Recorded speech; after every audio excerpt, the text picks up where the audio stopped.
Hi Brett. Would you like to tell us about your experiences with Getfitstayfit? Okay, well I think the best thing to do is if I just basically lay sort of down the ground rules of where I've been with my knee and the history of my knee. That basically brings you up to speed of my life story. When I was 15 to 16 years old, I used to play rugby at school, very competitive discipline in itself, rugby, and I injured my knee. And I think this is probably where my first injuries started from.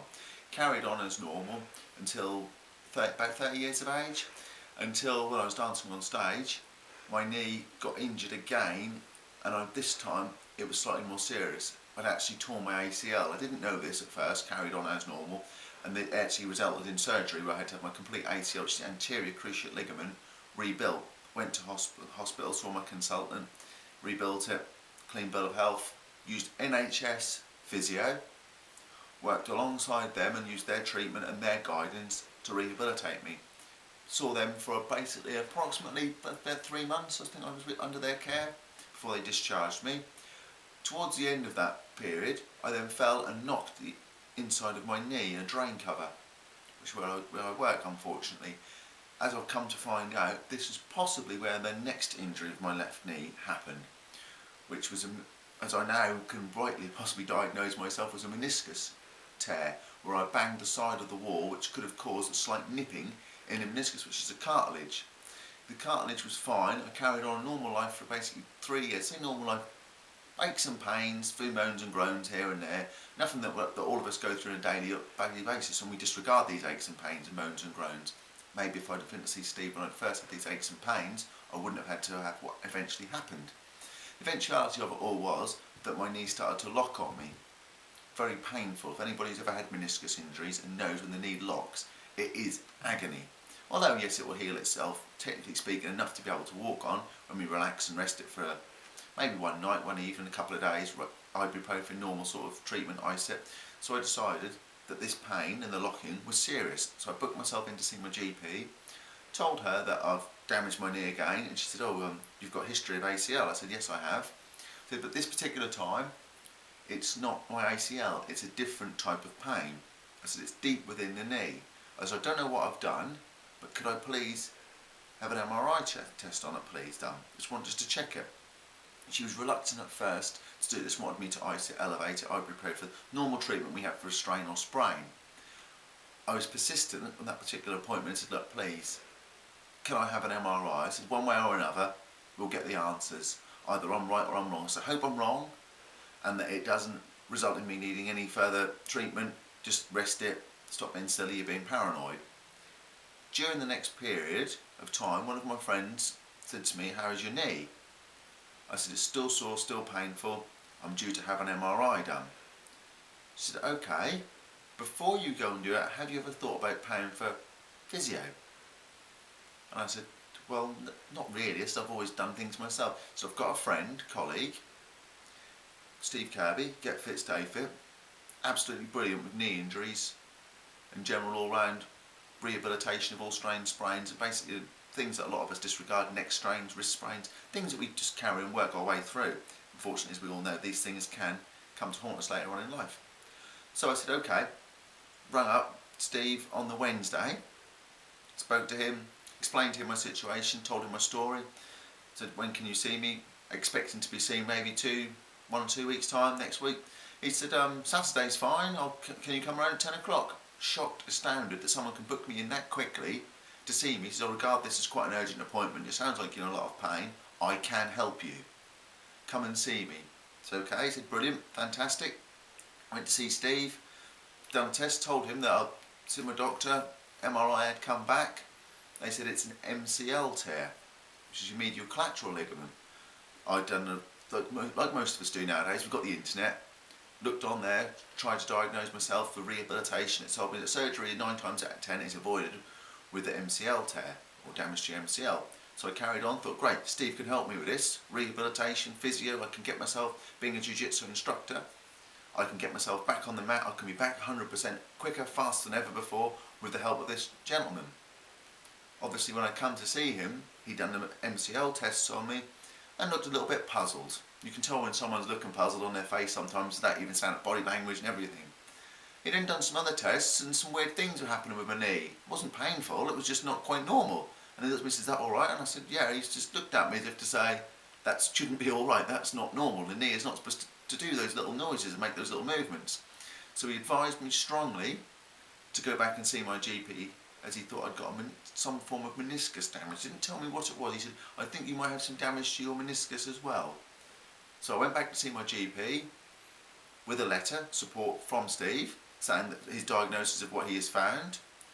Handed it to my GP. She read through my notes and said, "Oh, actually, yes, looking further down, it says you've more than likely got a meniscus tear, and you do need to have keyhole surgery or exploratory surgery, possibly to fix the meniscus tear or to diagnose if there's anything else going on within the knee." So straight away I thought, my God, this man must be a genius. He's beaten the doctor to the punch. He's told me something that the doctor could have told me the first time round, so I could at least have been pre-warned that I'd need surgery. Came back to see Steve, told him the situation. He sort of said, "Well, excellent, but not excellent. Now we know what we're working with. Now we know where we've got to go. Let's get a plan together. We know you've got to have surgery. Let's not worry about it. Let's get your knee ready for surgery. Let's get the muscles working. Let's get all the blood flow. Let's get all the circulation. Let's get this knee in the best possible condition. So when your consultant goes in there, he will find it as good as possibly can be given the current damage within it." Working with Steve, fantastic. Can't say enough great things. The way in which I had some form of little clicking that I'd had in my knee, possibly ever since ACL surgery, disappeared within about 6 sessions. Moved it, dispersed. Well, obviously dislodged, and as Steve said, it's probably scar tissue that had been left behind after the first surgery, which was like, oh my God, I had this in there all this while, and I could have got it cleared sooner if I'd have known this gentleman existed. So my faith restored in every single way with private physios, how great they can be and how patient and how basically competent they are with their machines and the systems that they use. It's just fantastic. So we carried on working through. Obviously, I don't know if you know anything about meniscus injuries and tears, the knee can lock on me from time to time. When it locked on me, on one particular instant, come to see Steve on the Tuesday morning, limping up the stairs. He said, "Don't worry, don't panic, we'll get you on the machine, we'll get it working for you." Put me on the machine. Normally when this would happen, I'd be limping for the next 7 days. I walked out of here. I walked down the stairs and could bend and move my leg with little or no discomfort. Amazed. Where normally I'd be in pain. Carried on. Next night I was back on the mat teaching jiu-jitsu. Normally I would be limping, strapped, braced up, and I wouldn't be able to do too much. Bearing in mind I'd still got my meniscus injury, it hadn't been operated on, and still carrying on a normal life up until surgery. So that speaks for itself. I think with an injury like that, and you can still carry on training. I carried on training all the way up until surgery, to the point of 3 days before actual surgery. I was on an international masterclass being taught by some of the best in the world Jiu-Jitsu Federation has to offer, techniques, and I was still holding my own with each and every student to the same level and degree that they were doing it, even to the point of sometimes helping coach and aid people who needed my support, with obviously myself being the third Dan. My knowledge and expertise somehow could benefit people of a lesser sort of knowledge and less training than myself put in, where I was working with people who are younger grades than me to help and assist them with their technique to a level and a degree. I then carried on to the Wednesday morning when I was actually surgery. I was at the gym, and obviously the gym team knew full well that I'd gone into surgery, because obviously I made them aware and asked them for advice and stuff, which, to be honest, wasn't that helpful compared to what Steve was doing with me. They said to me, "When is your surgery?" I said, "In 2 hours' time." They looked at me amazed. They said, "How can you be in here doing leg presses and carrying on as normal 2 hours before surgery?" He said, "What time is surgery?" I said, 10:30. He said, "8:30, don't you want to be getting to the hospital?" I said, "Yeah, so I'm going up there on the way after my surgery. My sister's picking me up from here." And everybody was they were just laughing and joking with me, going, "You're just something else, you are." I said, "No, it's not me that's something else. It's the physio I've been using that's something else. Without him, I would not be doing this now. Without his support, guidance and care, I would not be at the gym now. I would not be carrying on a normal life. I'd be off sick. I'd be off work. I'd be losing money." And we all know how difficult it can be nowadays to earn a decent income, and with sick pay is not that great when you've been off so long. We've all been there, we've all done it, we've all worn the t-shirt. We do not ever want to go back there again. Working with Steve makes this possible to carry on a normal life. I then went from the surgery, consultant looked at the knee, said, fantastic, brilliant condition, your muscle is brilliant, everything, it looks like we're going to be able to go in. It sounds to me like you've been having a good physio, you've been doing everything that's been asked of you, we can go in. Went in, done the surgery, came back, told me the unfortunate news that they had to take the whole meniscus out.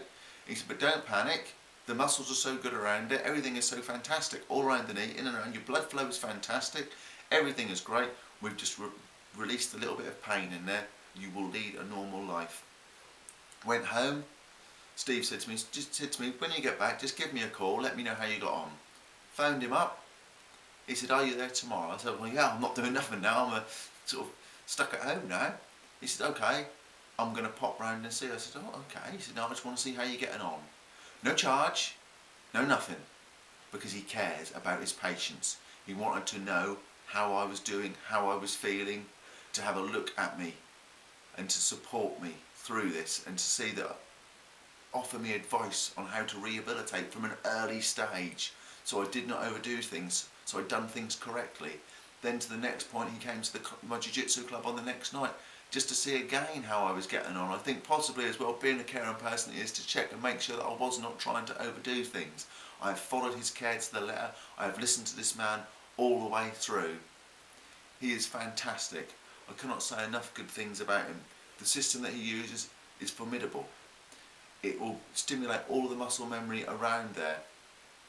There is nothing more that the machine itself speaks for itself. Steve's care, his compassion, the way in which if I have a problem with the knee I can come straight round, he'll see me with an instant, and now I'm carrying on a full life. I'm back to full capacity again. My doctors are shocked at how quickly I've rehabilitated.